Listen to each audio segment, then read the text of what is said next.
13h, le 26 juin 1953. Une ZIS noire franchit la porte du Kremlin, escortée comme chaque jour par sa voiture de protection.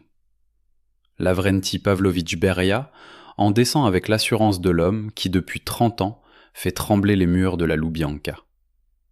Premier vice-président du Conseil des ministres, ministre de l'Intérieur, maître absolu de tous les services de sécurité unifiés 3 mois plus tôt, le MVD et le MGB fondus sous sa seule main. À l'intérieur du bâtiment, il monte au 2e étage, pousse la porte de la salle des séances du présidium du comité central, une pièce d'environ 20 mètres sur 15, et s'arrête net. Instinct de tchéquiste. Le corps comprend avant la tête.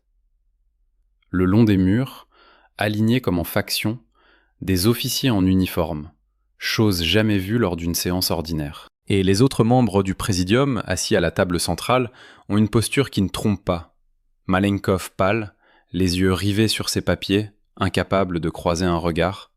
Khrouchtchev tendu, la mâchoire serrée. Molotov, Boulganine, Kaganovitch, Vorochilov, tous figés dans une attente qui n'a rien de protocolaire. Georgi Konstantinovitch Joukov se tient debout près du mur, en grand uniforme de maréchal, décoration au complet, mains croisées dans le dos. À sa gauche, Kirill Semyonovitch Moskalenko, général-colonel, commandant de la défense antiaérienne de Moscou, également en tenue d'apparat. Beria fait un pas en arrière, vers la porte. La porte est verrouillée de l'extérieur. Malenkov ouvre enfin la bouche et prononce la phrase convenue, d'une voix presque neutre. Question concernant le camarade Beria. À cet instant, Joukov décolle du mur, Moskalenko de l'autre côté. Beria n'a pas le temps de pivoter complètement. Sa main cherche le téléphone sur la table. Joukov l'intercepte d'un geste précis et le prend par le bras. Moskalenko saisit l'autre côté. La fouille est immédiate. On lui retire ses documents, ses clés, un petit pistolet TT nickelé, l'arme de service, régulière, chargée. Beria tente alors ce qu'il a toujours su faire, parler, retourner l'un contre l'autre, acheter du temps. Quel droit avez-vous ? Je suis membre du présidium du comité central. Khrouchtchev, debout à quelques pas, coupe net. Le droit de juger un criminel. Vous êtes arrêté. Beria se débat, hausse le ton, appelle à l'aide ceux qu'il croit encore sous sa coupe. Malenkov, tu répondras de cela. Je sais tout de toi.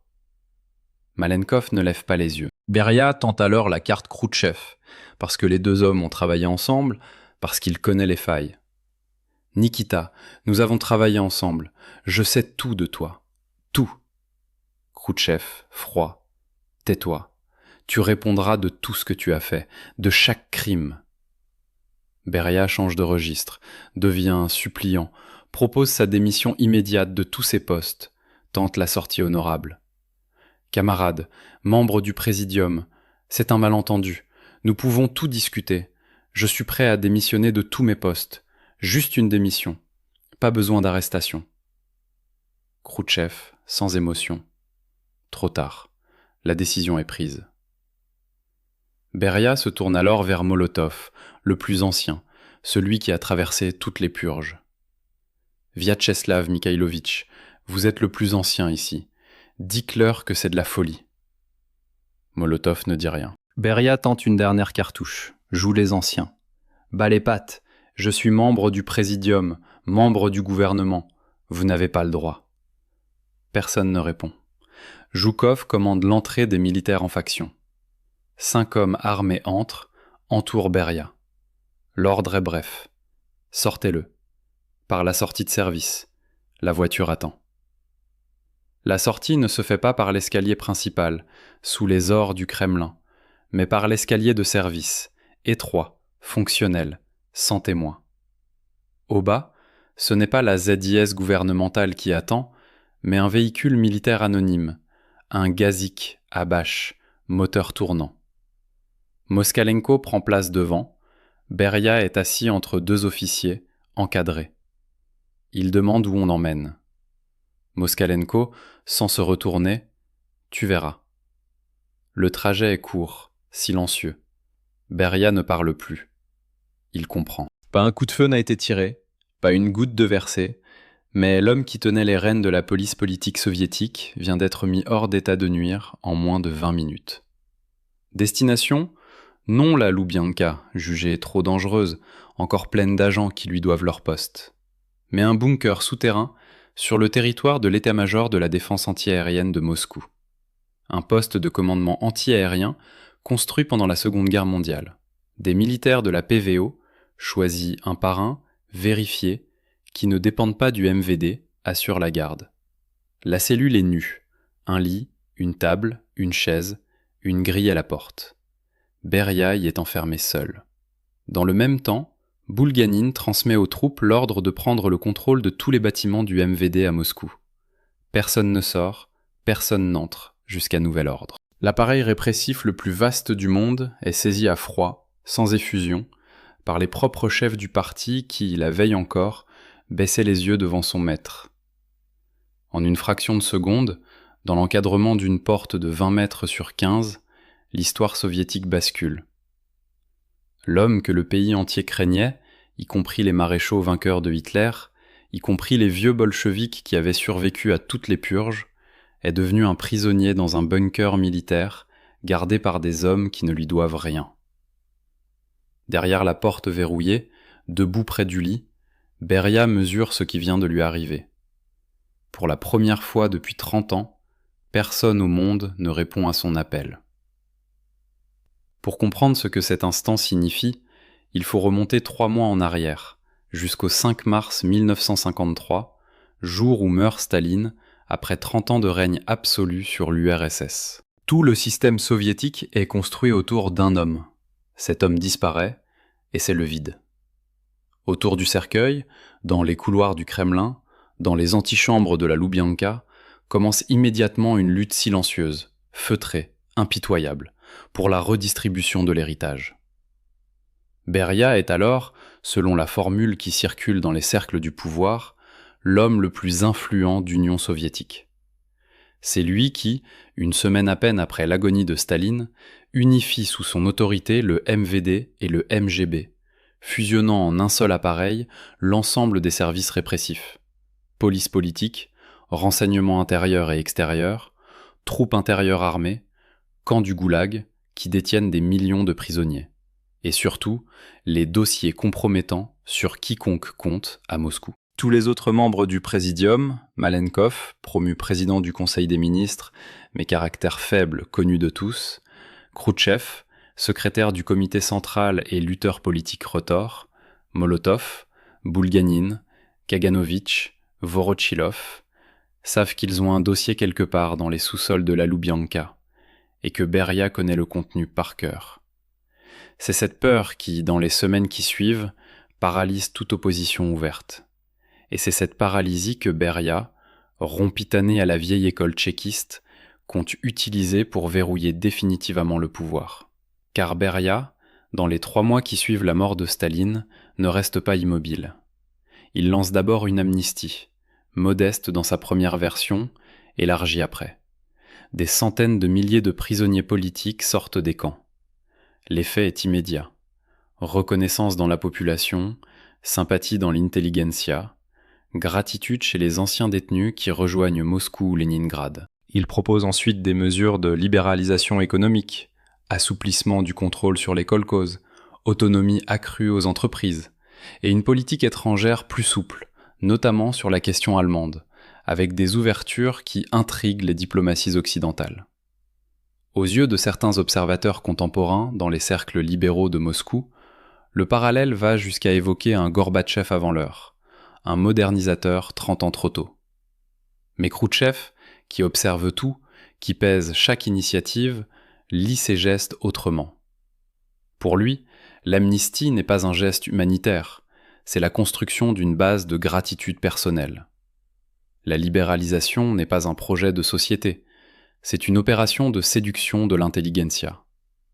La fusion des services n'est pas une réforme administrative, c'est la concentration de tous les outils répressifs entre les mêmes mains. Et derrière chaque mesure, Beria accumule des atouts.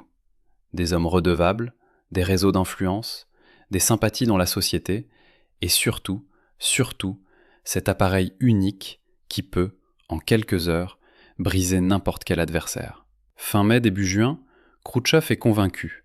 Encore un mois, peut-être 2, et Beria devient intouchable. Avec tous les atouts, dossiers, hommes, structures, il suffira d'un pas supplémentaire, d'une erreur des autres, d'un incident, pour que le maître de la Loubianka impose sa dictature. Le temps presse. Dans les couloirs du Kremlin, le compte à rebours a commencé.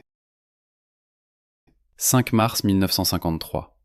Le Kremlin est en deuil, mais le deuil est très court, presque immédiat. Staline agonise, et déjà, autour de lui, les héritiers se jaugent. 30 ans de règne absolu ont construit un système qui tient par la terreur d'un seul homme. Cet homme s'éteint, et la mécanique du pouvoir, privée de son centre de gravité, se met en mouvement. Pendant quelques jours, les apparences sont sauves. Le cérémonial se poursuit, les communiqués se succèdent. Mais dans les antichambres, dans les voitures officielles qui roulent sans gyrophare entre les dachas et les bâtiments du pouvoir, dans les conversations à voix basse autour des téléphones cryptés, une autre guerre commence, silencieuse, méthodique, sans coup d'éclat, mais sans pitié. Le premier à se découvrir est Georgi Maximilianovitch Malenkov. Staline l'avait désigné, peu avant sa mort, comme son successeur à la présidence du Conseil des ministres, poste formellement principal de l'État. C'est donc lui qui, dans les jours qui suivent le 5 mars, occupe le devant de la scène, prononce les discours, reçoit les félicitations, salue les défilés. Mais tout le monde, à commencer par lui-même, sait que la stature ne suit pas le titre. Malenkov est un homme pâle, de caractère faible, qui doit sa carrière à une proximité de bureau avec Staline plutôt qu'à un réseau personnel ou à une base militante. Il est le point d'application du pouvoir, pas son centre. Et c'est précisément cette faiblesse qui le rend dangereux pour Beria, parce qu'elle le rend malléable, et plus tard, parce qu'elle le rend effrayable. Le second larron est Nikita Sergueïevitch Khrouchtchev. Secrétaire du comité central, donc maître de l'appareil du parti, cette machine qui nomme, promeut, révoque, distribue les sièges dans toutes les institutions du pays. Le poste est moins visible que celui de Malenkov, mais il est autrement plus combatif. Khrouchtchev est un lutteur politique, un retors, un homme qui a survécu aux purges staliniennes en province, qui a purgé l'Ukraine comme curateur et qui a appris, à la dure, que dans l'arène soviétique, la ruse vaut mieux que la force brute. Beria le méprise un peu, comme il méprise tous ceux qui n'ont pas fait carrière dans les services. C'est une erreur que Khrouchtchev s'est exploitée. Car Khrouchtchev ne se présente jamais frontalement. Il avance par les côtés, par les conversations de couloir, par les fidélités patientes. Et surtout, il comprend, très vite, que le vrai danger ne vient ni de Malenkov, ni de Molotov, ni de Boulganine, mais d'un seul homme, Lavrenti Pavlovitch Beria. Beria, lui, ne perd pas de temps. Staline n'est pas encore enterré que déjà, dans les coulisses, il manœuvre. Le premier acte est d'une audace tranquille.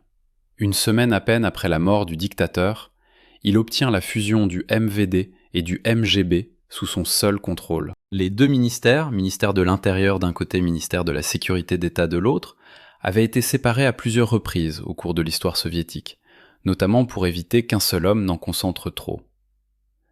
Beria renverse cette logique d'un trait de plume.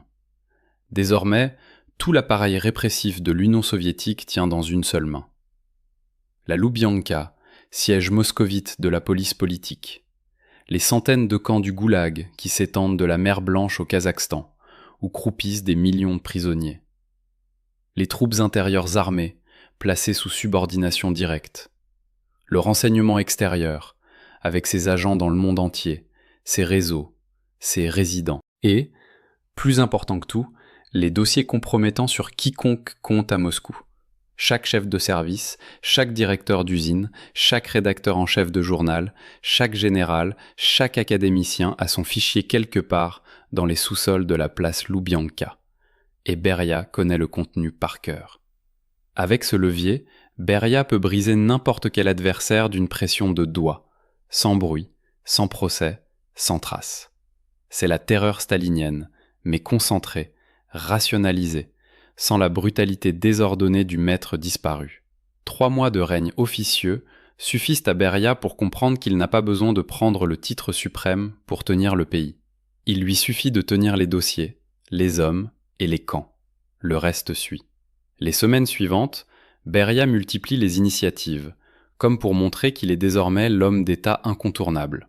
L'amnistie d'abord, lancée après la fusion des services. La première vague est modeste, présentée comme un geste d'apaisement. La seconde, élargie, libère des centaines de milliers de prisonniers politiques. Les camps se vident par wagons entiers. Les survivants des vagues de répression arrivent à Moscou, à Leningrad, à Kiev, racontent leurs années d'enfermement, et Beria, en haut, capte toute la gratitude. Car c'est bien lui qui a signé, pas le présidium, pas Malenkov. Le nom du maître de la Loubianka circule dans les conversations privées comme celui d'un quenon de libérateur. Beria lance ensuite des propositions de libéralisation économique. Assouplissement du contrôle sur les kolkhozes, autonomie accrue pour les entreprises, retour à une certaine gestion locale. Pour les cadres fatigués de la planification rigide, pour les directeurs d'usines qui rêvent de marge de manœuvre, pour les kolkhoziens qui veulent simplement vendre leur production au prix du marché, Beria devient l'homme qui modernise. En parallèle, il initie une approche diplomatique plus souple, notamment sur la question allemande, avec des ouvertures qui intriguent les diplomaties occidentales. On parle, à Washington comme à Londres, d'un interlocuteur possibilité nouveau à Moscou, plus pragmatique, moins idéologique. Dans certains cercles libéraux de la capitale, la comparaison fuse, presque malgré soi. Beria pourrait devenir le Gorbatchev soviétique 30 ans plus tôt. Formule osée, presque provocatrice, mais qui traduit un réel. Pour Khrouchtchev, qui observe tout sans rien dire, qui écoute, qui prend des notes mentales, chacune de ces initiatives prend un tout autre sens. L'amnistie n'est pas un geste humanitaire, c'est une opération de fabrication de clientèle politique. Des centaines de milliers de gens qui doivent leur liberté à un seul homme, et qui le savent. La libéralisation économique n'est pas un projet de société. C'est une séduction ciblée de l'intelligentsia technique, des directeurs, des ingénieurs, des académiciens, tous ces gens que le parti ne contrôle plus vraiment depuis la mort de Staline. Et la fusion des services, surtout, n'est pas une réforme administrative. C'est la concentration de tous les outils répressifs entre les mêmes mains. La police politique, le renseignement, les troupes armées, les camps.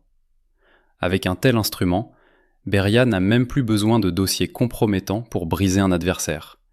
Il lui suffit de lever le petit doigt.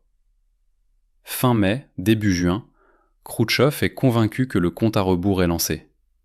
Encore 1 mois, peut-être 2, et Beria devient intouchable. Car chaque initiative publique lui rallie des soutiens nouveaux. Chaque des autres membres du Présidium est interprété comme un acquiescement. Chaque inertie de Malenkov, connue pour sa faiblesse, est lue à la Loubianka comme une victoire. Et surtout, Beria dispose désormais d'un appareil unique qui peut, en quelques heures, retourner n'importe quelle situation. Le moindre incident, la moindre crise, une fausse provocation montée par ses services, et Beria apparaît comme l'homme qui sauve le pays, comme l'homme indispensable, comme le seul capable de tenir l'Union. Khrouchtchev connaît trop bien l'histoire soviétique pour ignorer le précédent. Staline lui-même, en 1924, après la mort de Lénine, avait utilisé ce type de méthode. Ne pas apparaître au premier plan tout en contrôlant l'appareil, accumuler les postes secondaires jusqu'à devenir incontournable, et finir par s'imposer au moment où personne ne s'y attendait. Beria reproduit le schéma, avec 30 ans de métier en plus. Dans le petit bureau de Khrouchtchev, au cœur du Kremlin, les discussions se font à voix basse. Pas de téléphone. La Loubianka écoute tout. C'est Beria lui-même qui l'a fait construire. Pas de notes écrites. Un dossier compromettant trouvé chez n'importe lequel des participants signerait l'arrêt de mort du complot. Pas de rencontres dans les cabinets officiels, truffés de micros. Seulement des conversations en tête-à-tête, à la datcha, dans la voiture, jamais au même endroit 2 fois. Khrouchtchev expose son diagnostic à Malenkov. Beria concentre tout. Bientôt, il sera dictateur. Encore un mois, et ce sera trop tard. Malenkov pâlit. Ses mains tremblent un peu. Il ne refuse pas. Il ne dit pas oui non plus. Il oscille. Il est prêt à suivre, mais pas à initier. C'est le profil typique de l'homme qui finira du côté du vainqueur, à condition qu'on lui garantisse d'abord qui va gagner. Khrouchtchev comprend. Avec Malenkov, il faut aller vite, et il faut que la victoire soit visible avant que Malenkov ne change d'avis. Le temps presse.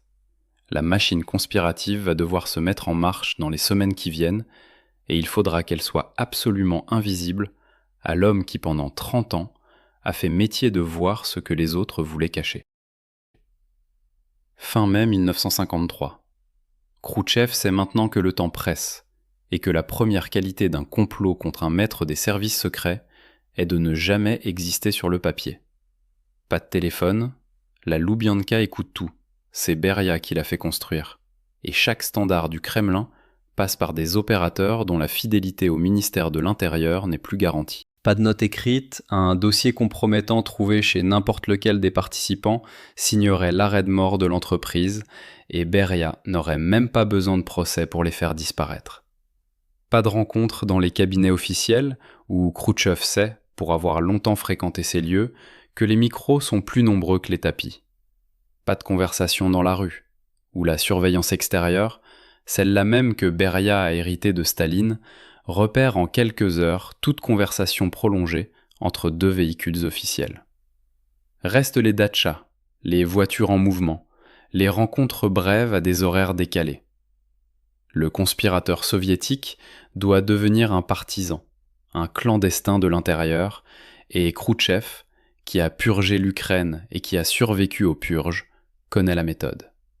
Khrouchtchev sonde un par un les membres du Présidium, jamais en terrain officiel, jamais avec témoins, jamais à la même heure. Malenkov est le premier abordé, parce que sa position de président du Conseil des ministres lui donne une légitimité formelle, sans laquelle aucune décision collégiale ne peut être prise. Mais c'est aussi le maillon faible. Malenkov pâlit, ses mains tremblent un peu, il balance entre accepter et refuser. Il ne dira pas non, il ne dira pas oui, il suivra le mouvement, à condition qu'on lui garantisse d'abord que le mouvement ira jusqu'au bout. Khrouchtchev note mentalement. Malenkov sera l'appoint, jamais le moteur. Molotov est plus difficile à lire. Vyacheslav Mikhailovitch est un vieux routier, l'un des rares à avoir traversé toutes les purges staliniennes sans tomber, ce qui, chez un bolchevique de sa génération, tient du prodige. Il est prudent, il attend le vainqueur, il ne dira pas non, mais ne dira pas oui avant d'avoir vu la couleur du sang.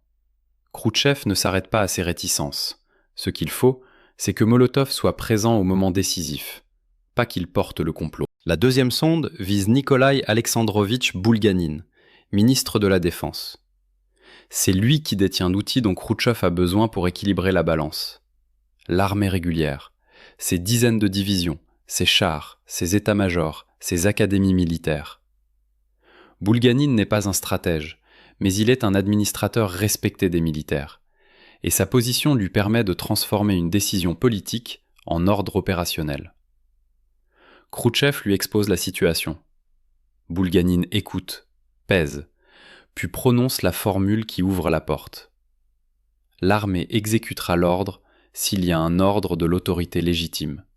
S'il y en a, le Présidium décidera, alors l'armée assurera l'exécution.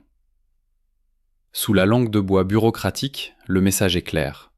Si le Présidium prend une décision formelle, l'armée obéira. Boulganine ne demande qu'une chose, une garantie de forme, que la décision soit collective, pas le fait d'un seul. Khrouchtchev la lui accorde sans hésiter. Reste le problème essentiel, l'exécution. Il ne suffit pas d'avoir un vote du Présidium, encore faut-il poser la main sur l'homme qui contrôle les services de sécurité, ses gardes du corps, son escorte, ses bunkers, ses communications directes avec tous les chefs de service du pays. Khrouchtchev cherche alors l'homme qui ne craint pas Beria et qui sait agir. Il n'y en a qu'un. Georgi Konstantinovitch Joukov, maréchal de l'Union soviétique, héros de la Seconde Guerre mondiale, celui que Staline lui-même avait écarté après la victoire sur l'Allemagne par jalousie de sa popularité, puis persécuté par une campagne de presse savamment orchestrée par Beria. On l'avait accusé de mégalomanie, de bonapartisme, d'avoir emporté des meubles et des tapis d'Allemagne, comme si le commandant en chef des opérations soviétiques avait pu charger un camion de tapis dans ses bagages de retour. Beria, chargé du dossier, avait vu là l'occasion de briser un rival potentiel. Ses hommes à l'œuvre, les articles dans la presse, les témoignages arrangés, les rumeurs dans les casernes, la mise au placard. Zhukov avait été nommé commandant du district militaire d'Odessa, puis de l'Oural, exil doré pour un héros national. Il sait qui a monté l'affaire, il sait comment. La revanche, pour lui, prend une forme simple, faire ce qu'on attend de lui, à la minute dite, sans trembler. Khrouchtchev vient le voir à la datcha, fin mai. Dialogue direct, sans détour. Khrouchtchev. Gueorgui Konstantinovitch, la situation est dangereuse. Beria concentre tout le pouvoir, bientôt il sera dictateur. Zhukov ne s'étonne pas, il connaît Beria mieux que quiconque, et il sait ce que signifie la fusion MVD-MGB. Je vois. Que proposez-vous? De l'écarter? De l'arrêter? Khrouchtchev acquiesce. Zhukov pose alors ses conditions, avec la précision d'un chef d'état-major qui prépare une opération. D'abord, une décision formelle du présidium. Pas un arrangement de couloir, pas un consensus verbal. Un acte écrit, signé, daté. Ensuite, un lieu sans garde personnelle de Beria. Le Kremlin, naturellement, puisque Beria s'y rend pour les séances, et que le Kremlin est sous contrôle militaire, pas sous contrôle du MVD. Puis un groupe d'officiers fiables, triés sur le volet, dont Kirill Semyonovitch Moskalenko, général-colonel, commandant de la défense antiaérienne de Moscou, qui sera l'exécutant adjoint. Enfin, des armes. L'arme est nécessaire pour empêcher la résistance, explique Zhukov. Beria est un ancien tchéquiste, il sait qu'une arrestation signifie la mort. Il résistera, peut tenter de s'échapper, peut tenter d'appeler sa garde. L'arme, c'est l'argument qui le forcera à obéir. Khrouchtchev accepte tout. Le plan d'ensemble se dessine dans les semaines qui suivent, avec une discipline de conspiration absolue. 4 rencontres clés. Jamais au même endroit, jamais avec les mêmes participants, jamais avec un quelconque document. La première se tient à la datcha de Boulganine. Khrouchtchev, Boulganine, Zhukov. On y arrête les grandes lignes. Qui décide? Qui agit? Où? Quand? La deuxième se déroule dans la voiture de Khrouchtchev, en banlieue moscovite, moteur tournant, vitres remontées. Khrouchtchev et Malenkov.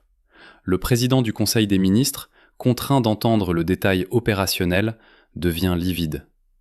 Si quelque chose tourne mal, dit-il, ils nous fusilleront tous. Khrouchtchev ne le rassure pas. Il ne peut pas. La phrase est vraie. La troisième rencontre a lieu à la datcha de Khrouchtchev. Khrouchtchev, Zhukov, Moskalenko. On y règle la mécanique de l'arrestation. Moskalenko expose ce qu'il peut faire, et c'est considérable. Je peux assurer le blocage du bâtiment où se passera l'opération. Je peux poster des troupes aux abords du Kremlin si nécessaire. Je peux couper la communication de Beria avec ses structures. Zhukov, sur les armes, est intraitable face à Malenkov qui proteste. Je compte être prêt.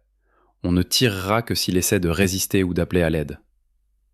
La quatrième rencontre, enfin, se tient à la datcha de Malenkov. Presque tous les conjurés sont là. Khrouchtchev, Malenkov, Boulganine, Zhukov, Moskalenko, Molotov. C'est la seule réunion plénière. C'est aussi la plus risquée, parce qu'elle rassemble tous ceux qui savent, et qu'un seul tuyau d'information perdu signifierait la mort pour les autres. Molotov, fidèle à sa réputation, expose la règle du jeu en une phrase qui vaut profession de foi. Je serai avec vous, mais si ça échoue, je ne vous connais pas. Khrouchtchev, debout, lui répond sans ciller.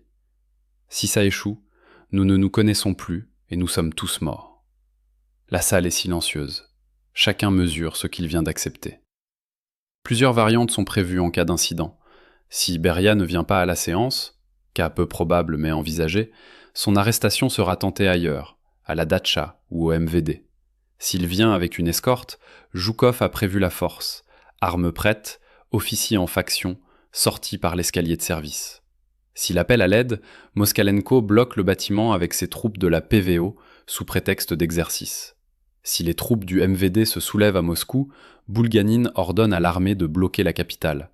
L'armée régulière, plus nombreuse, mieux équipée, l'emportera sur les troupes intérieures du ministère de l'Intérieur. Chaque U1 est pensé, pesé, validé.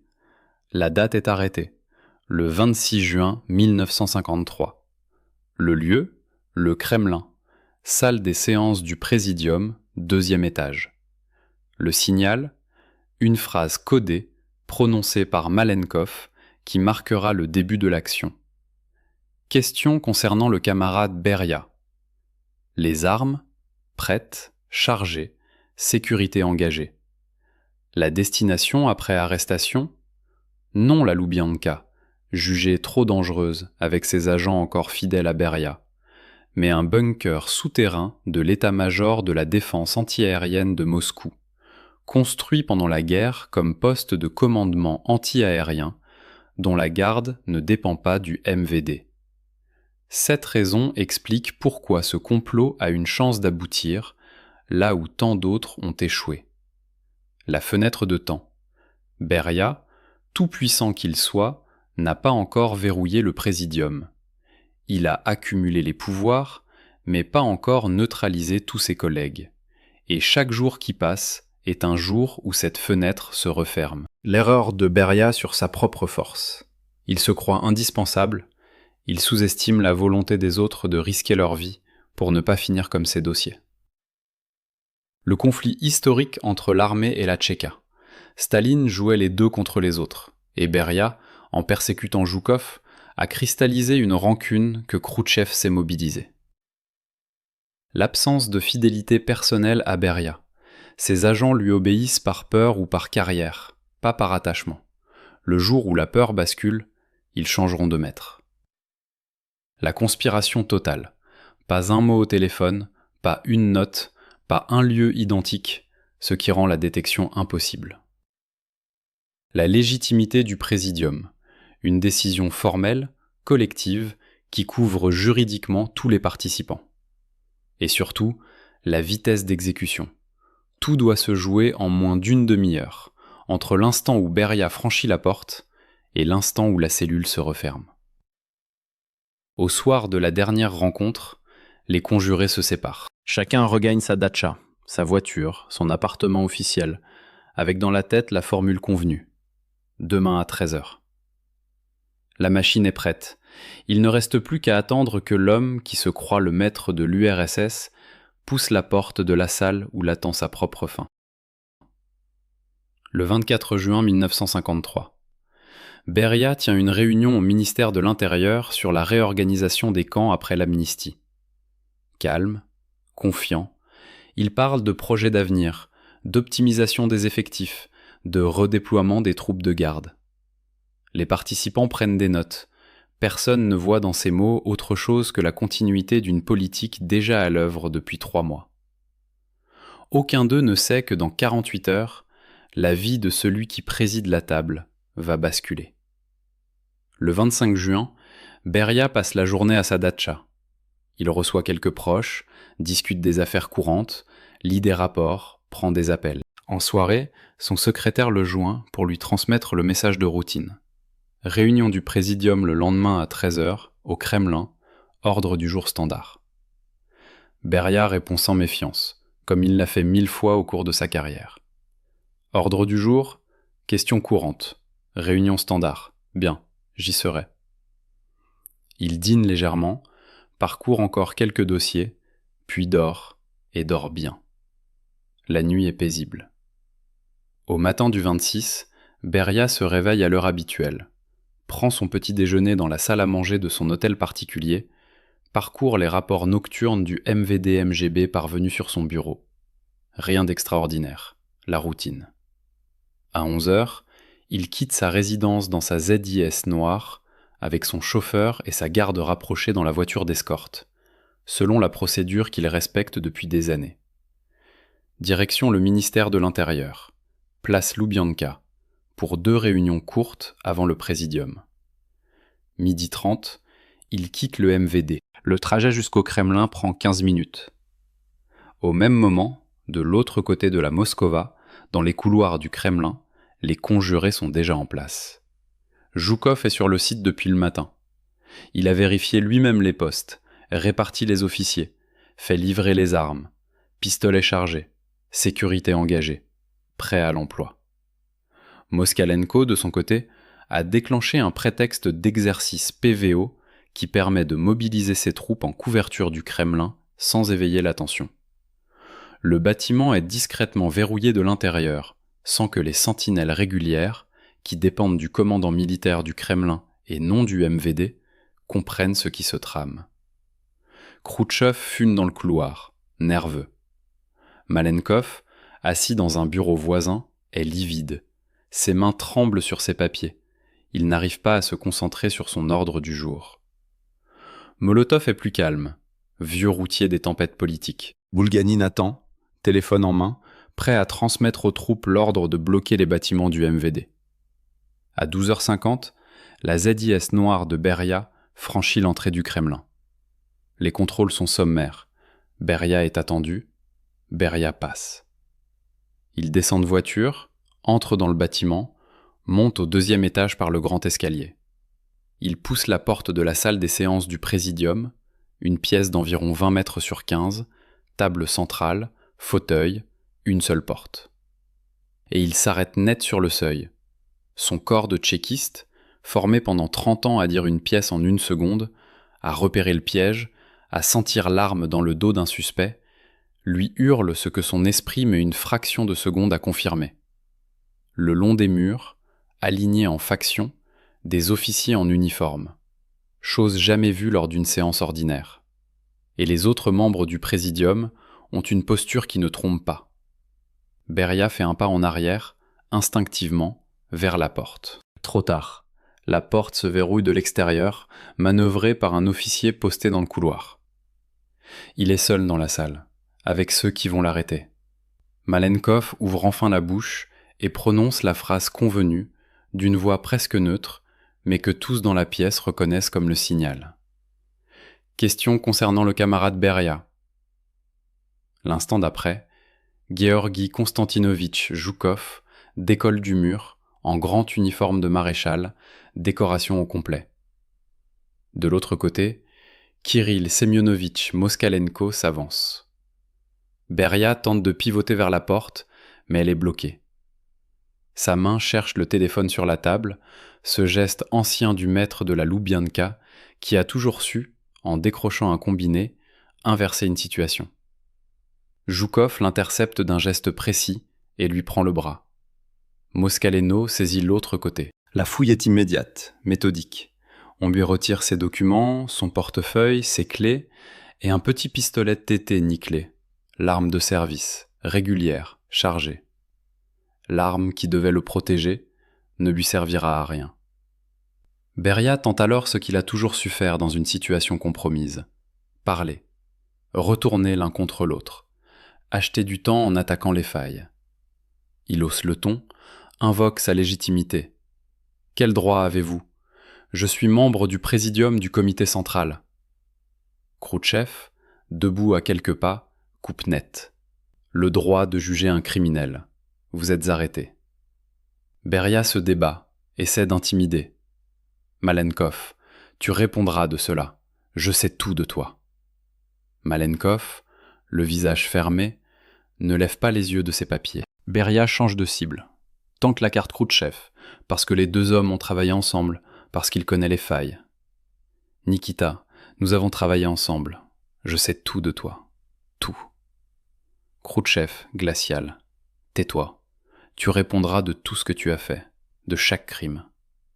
Beria, déboutonné, supplie. Camarades, membres du présidium, c'est un malentendu. Nous pouvons tout discuter. Je suis prêt à démissionner de tous mes postes. Juste une démission. Pas besoin d'arrestation.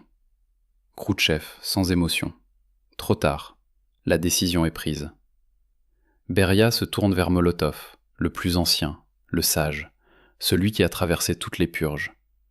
Vyacheslav Mikhailovitch, vous êtes le plus ancien ici. Dites-leur que c'est de la folie. Molotov ne dit rien. Silence. Beria tente une dernière cartouche, joue les anciens. Bas les pattes. Je suis membre du présidium, membre du gouvernement. Vous n'avez pas le droit. Personne ne répond. La salle est devenue une machine qui broie, sans bruit, sans coup d'éclat, sans effusion. Joukov commande l'entrée des militaires en faction. 5 hommes armés entrent, entourent Beria. L'ordre est bref, précis, militaire. Faites entrer. La porte s'ouvre, sortez-le. Par la sortie de service, la voiture attend. La sortie ne se fait pas par l'escalier principal, sous les ors du Kremlin, où des gardes, des secrétaires, des photographes auraient pu voir. Elle se fait par l'escalier de service, étroit, fonctionnel, sans témoin. Au bas, ce n'est pas la ZIS gouvernementale qui attend, avec son chauffeur et son escorte habituelle, mais un véhicule militaire anonyme, un Gazik à bâche, moteur tournant. Moskalenko prend place devant. Beria est assis entre 2 officiers, encadré, main vide. Il demande où on l'emmène. Moskalenko, sans se retourner, tu verras. Le trajet est court, silencieux. Beria ne parle plus.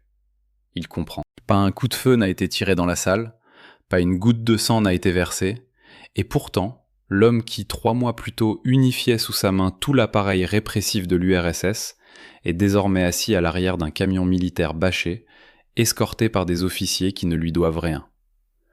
La destination n'est pas la Loubianka, jugée trop dangereuse, encore pleine d'agents qui lui doivent leur poste, et où une tentative de libération aurait été quenaine. C'est un bunker souterrain, sur le territoire de l'état-major de la défense antiaérienne de Moscou, un poste de commandement antiaérien construit pendant la Seconde Guerre mondiale.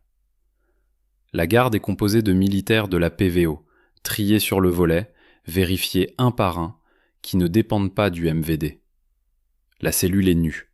Un lit, une table, une chaise, une grille à la porte. Beria y est enfermé seul. Dans le même temps, au Kremlin, Boulganine transmet aux troupes l'ordre de prendre le contrôle de tous les bâtiments du MVD à Moscou. Personne ne sort, personne n'entre jusqu'à nouvel ordre. L'appareil répressif le plus vaste du monde est saisi à froid, sans effusion, par les propres chefs du parti qui, la veille encore, baissaient les yeux devant son maître. 20 minutes. C'est le temps qu'il a fallu, entre l'instant où Beria a poussé la porte de la salle des séances et l'instant où la cellule s'est verrouillée sur lui.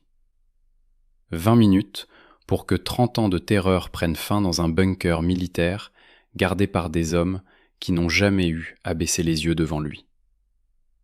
Derrière la grille, debout près du lit, Beria mesure ce qui vient de lui arriver. Pour la première fois depuis 30 ans, personne au monde ne répond à son appel. Le téléphone le plus puissant de l'Union soviétique est devenu un objet inutile dans la main d'un homme qui n'a plus personne à qui parler. La porte est verrouillée. Le silence est total. Et quelque part dans les entrailles du Kremlin, Khrouchtchev serre la main de Joukov. « Gueorgui Konstantinovitch, merci. Vous avez rendu un grand service au pays. » Joukov, en uniforme, le visage impénétrable, répond simplement. « J'ai fait ce que je devais faire. Maintenant, c'est à vous de le juger selon la loi. » La phrase sonne comme un transfert de responsabilité. Le militaire a fait son travail, au politique de faire le sien. L'arrestation a duré 20 minutes. Mais la question de la fin de Lavrenti Pavlovitch Beria, elle, dure depuis plus de 70 ans, et elle n'est toujours pas tranchée. 2 versions principales s'affrontent dans les sources, et la recherche historique actuelle n'a pas, à ce jour, apporté de preuves irréfutables qui permettent de trancher définitivement entre elles. Ce qui est contesté doit rester présenté comme contesté. La première version, la plus dramatique, veut que Beria ait été abattu dès le 26 juin 1953, le jour même de son arrestation, sans procès, sans jugement, dans les heures qui ont suivi son enfermement au bunker. Selon cette lecture, défendue par certains témoins secondaires et par plusieurs historiens qui se sont penchés sur les archives déclassifiées, la cellule du bunker n'aurait été qu'une étape avant l'exécution immédiate, rendue conne par la gravité des accusations qui pesaient sur lui et par la volonté des conjurés de ne laisser aucune chance à une revanche. Dans cette version, l'arrestation elle-même n'était qu'un prélude. Le sort de Beria était scellé dès l'instant où Malenkov avait prononcé la phrase codée.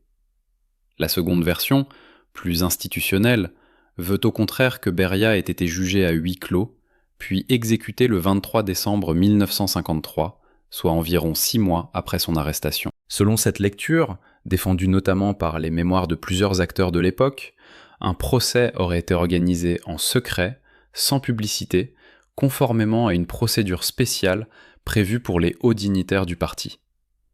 Le verdict, conformément aux charges retenues, aurait été la mort. La sentence aurait été exécutée 6 mois après l'arrestation, dans un lieu tenu secret. Cette chronologie longue présente un avantage pour les conjurés. Elle leur permet de montrer que Beria a été traité selon la loi, avec un procès, même si ce procès fut sans public et sans défense véritable. Mais elle a un inconvénient majeur. Elle implique que pendant 6 mois, le maître déchu de la Loubianka a été détenu dans un bunker militaire sous la garde de militaires qui ne dépendaient pas du MVD, sans que personne, à l'extérieur, ne sache vraiment ce qu'il était advenu de lui. 6 mois de silence, 6 mois pendant lesquels la rumeur, à Moscou comme dans les républiques, a pu faire son travail. Entre ces deux versions, le débat historiographique reste vif. Les archives partiellement déclassifiées depuis la chute de l'URSS n'ont pas livré de documents uniques qui tranchent la question de manière indiscutable. Les témoignages publiés des acteurs de l'époque, en particulier les mémoires de Nikita Sergeyevitch Khrouchtchev et de Georgi Konstantinovitch Zhukov, présentent la version du procès suivie d'une exécution en décembre. Mais ces témoignages sont à prendre avec une extrême précaution. Ce sont des témoignages de parties prenantes, publiés des années après les faits, soumis à des impératifs politiques qui n'ont rien à voir avec la recherche de la vérité historique. Khrouchtchev, dans ses mémoires, cherche à justifier a posteriori sa propre décision et à présenter l'élimination de Beria comme un acte nécessaire et légal. Zhukov, de son côté, légitime rétrospectivement son rôle militaire dans l'opération en l'inscrivant dans le cadre d'un procès régulier. Aucun des deux ne peut être considéré comme un témoin neutre. Ce que l'on peut dire, en revanche, c'est que la chute de Beria a entraîné celle de tout son appareil.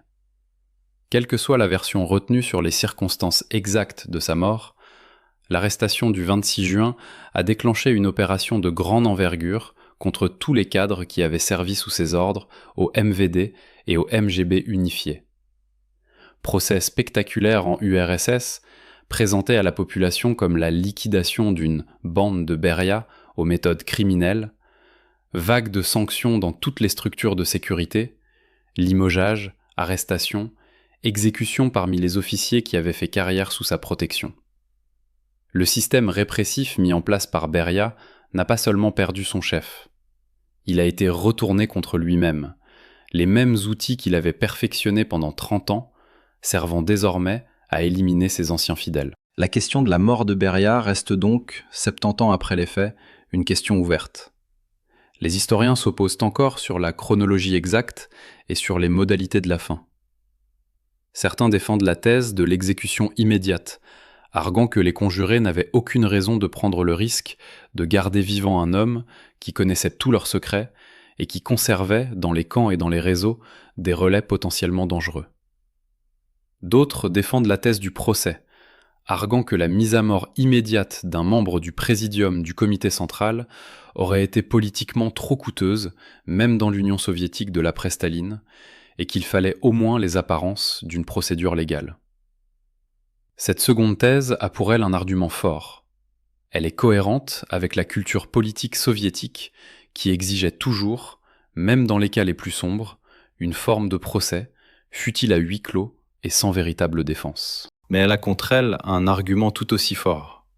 Elle suppose que les conjurés aient été prêts à prendre le risque, pendant 6 mois, de détenir vivant l'homme le plus informé de l'URSS dans un bunker qui pouvait, en cas d'incident, devenir le théâtre d'une tentative de libération. Ce qui est certain, en revanche, c'est que l'arrestation elle-même a eu lieu le 26 juin, et que Beria n'est plus jamais apparu publiquement après cette date. Ce qui est certain aussi, c'est que ses proches, ses collaborateurs, ses adjoints directs ont été arrêtés dans les jours et les semaines qui ont suivi, et que beaucoup ont été condamnés à mort. Ce qui est certain enfin, c'est que la date du 23 décembre 1953 circule dans de nombreuses sources comme celle de l'exécution, sans qu'aucun document déclassifié ne l'ait jusqu'ici confirmé ou infirmé de manière définitive. Le film de cette histoire ne prétend pas trancher. Il refuse la certitude là où les sources restent muettes. Il refuse la reconstitution là où les témoignages sont intéressés. Il refuse le spectaculaire là où la réalité documentaire est trouée. La phrase prononcée par Joukov dans ses mémoires, et qui revient comme un leitmotiv dans les analyses de cette opération, résume bien la dimension de l'événement. C'était l'une des opérations les plus dangereuses de ma vie, plus dangereuse que beaucoup d'opérations militaires, parce qu'à la guerre, on sait où est l'ennemi, tandis qu'ici, l'ennemi pouvait être partout. La formule dit tout. À la guerre, l'adversaire est en face, identifié, localisé. Dans un complot au cœur du Kremlin contre le maître de la Loubianka, l'ennemi peut être dans chaque couloir, derrière chaque porte, dans chaque dossier. Khrouchtchev, de son côté, justifie l'opération dans ses mémoires par une formule qui vaut profession de foi. Nous risquions tout, mais l'alternative était pire. Beria devenait dictateur, il fallait agir. Et Molotov, lors de la rencontre décisive à la datcha de Malenkov, avait posé la règle du jeu avec une franchise cynique. Je serai avec vous, mais si ça échoue, je ne vous connais pas. Khrouchtchev lui avait répondu « Si ça échoue, nous ne nous connaissons plus et nous sommes tous morts. » Les deux phrases encadrent parfaitement l'opération. Le risque de mort collective qui pesait sur tous les conjurés en cas d'échec et la certitude, partagée par tous, que l'inaction aurait été pire encore. 70 ans après, l'histoire n'a pas livré son dernier mot. Les archives restent incomplètes, les témoins directs ont disparu, les mémoires des acteurs sont des plaidoyers plus que des témoignages, et la question de la mort de Beria reste posée. Ce qui est contesté doit rester présenté comme contesté, et ce film choisit de refermer cette journée non sur une vérité, mais sur une incertitude assumée. Derrière la grille du bunker, dans la nuit du 26 juin 1953, un homme seul mesure ce qui vient de lui arriver. Ce qui l'attend ensuite, une balle le jour même, ou 6 mois de détention suivis d'un procès à huis clos, puis d'une exécution en décembre, l'histoire ne le dira pas avec certitude. Tout ce que l'on sait, c'est que l'homme qui faisait trembler le pays est sorti de l'histoire par une porte de service, escorté par des militaires qui ne lui devaient rien, et qu'il n'a plus jamais reparu. Les conséquences du 26 juin 1953 se déploient en cercle concentrique. Du bunker militaire où Beria est détenu, jusqu'aux confins de l'Union soviétique, et au-delà, jusqu'aux diplomaties occidentales, qui observent stupéfaites un système qu'elles croyaient immobile basculer en une demi-heure. Le premier cercle est celui de l'appareil répressif. Aussitôt l'arrestation consommée, Boulianine transmet aux troupes l'ordre de prendre le contrôle de tous les bâtiments du MVD à Moscou. Personne ne sort, personne n'entre, jusqu'à nouvel ordre. L'opération se déroule sans incident. Les sentinelles, surprises, comprennent très vite de quel côté souffle le vent, et les directeurs de section qui tentaient de joindre leur maître par téléphone se heurtent à un silence qu'ils interprètent immédiatement. Dans les jours qui suivent, les arrestations ciblées se multiplient. Les principaux adjoints de Beria, les chefs de service du MVD-MGB unifié, les officiers qui avaient bâti leur carrière sous sa protection, sont cueillis un par un, souvent à leur domicile, parfois dans leur bureau. Procès spectaculaire, présenté à la population comme la liquidation d'une bande de Beria aux méthodes criminelles. Les sanctions collectives touchent des milliers de cadres à travers tout le pays. L'appareil répressif le plus vaste du monde n'a pas seulement perdu son chef, il a été retourné contre lui-même. Et les mêmes outils perfectionnés pendant 30 ans par Beria servent désormais à éliminer ses anciens fidèles. Le deuxième cercle est celui du pouvoir au Kremlin. L'arrestation redistribue les cartes. Khrouchtchev, qui a été le cerveau politique de l'opération, sort renforcé, même s'il ne le montre pas. C'est lui qui a convaincu, qui a organisé, qui a choisi les hommes et les lieux. Mais le poste formellement principal reste à Malenkov, et Khrouchtchev, prudent, ne cherche pas à l'évincer tout de suite. Malenkov, lui, est affaibli. Son attitude lors du complot, les mains tremblantes, le visage pâle, la phrase codée prononcée d'une voix à peine audible, a montré à tous qu'il n'était qu'un appoint, jamais un moteur. Cette faiblesse ne sera pas oubliée. Dans les mois qui suivent, Malenkov sera progressivement écarté de la direction et Khrouchtchev s'imposera, lentement, méthodiquement, jusqu'à devenir le premier secrétaire du comité central, puis l'homme fort du régime. Boulganine est nommé président du Conseil des ministres en 1955, poste qu'il occupera quelques années avant d'être à son tour écarté. Molotov, vieux routier des tempêtes politiques, est marginalisé dans les années qui suivent, sa fidélité à Staline devenue un handicap dans le nouveau cours. Kaganovitch, Vorochilov, tous les vieux bolcheviks qui avaient tremblé devant Beria avant de le faire tomber, disparaissent peu à peu de la direction. La génération stalinienne s'efface. Zhukov, en revanche, n'est pas récompensé comme il l'espérait. Après l'opération, le maréchal est marginalisé par Khrouchtchev lui-même, qui n'aime pas les héros militaires trop populaires.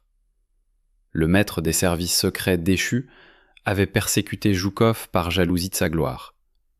Le nouveau maître du parti l'écartera par calcul politique.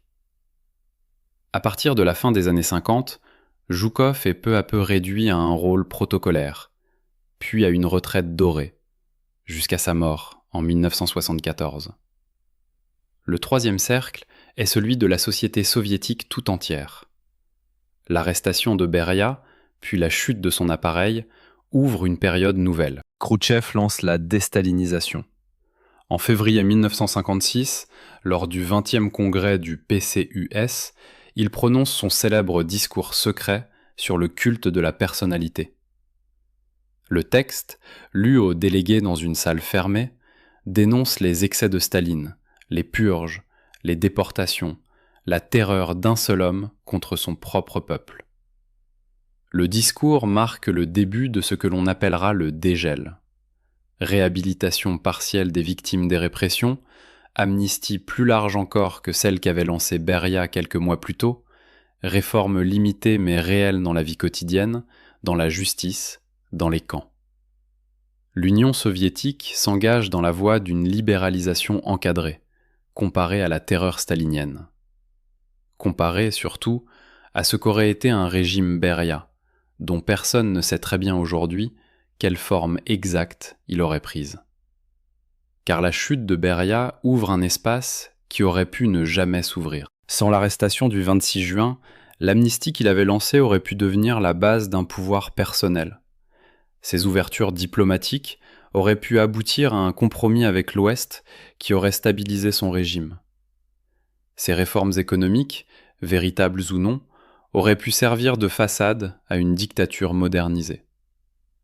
Le 26 juin a refermé cette possibilité.